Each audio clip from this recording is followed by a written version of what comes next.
গণিত থেকে নিয়ে আসলাম 1+3+5+7+... এর যোগফল কত? যোগফল মানে সমষ্টি।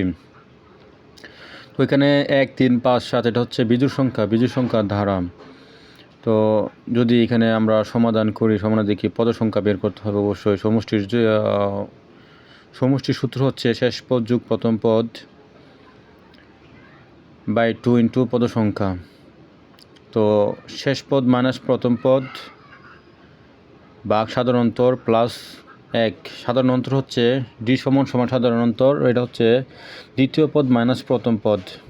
তো 3 থেকে 1 বিয়োগ করলে 2 হয়, তো সাধারণ অন্তর হচ্ছে 2।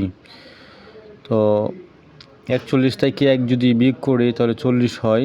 40 থেকে 40-এ 2 দিয়ে ভাগ করলে 20 হয়, যোগ 1 21 হয়েছে হচ্ছে পদ সংখ্যা।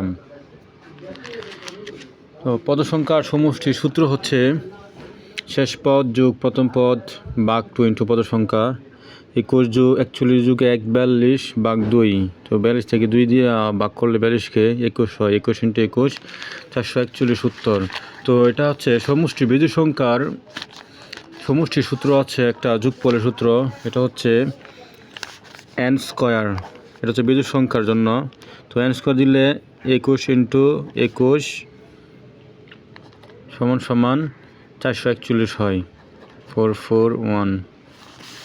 এটা হচ্ছে উত্তর।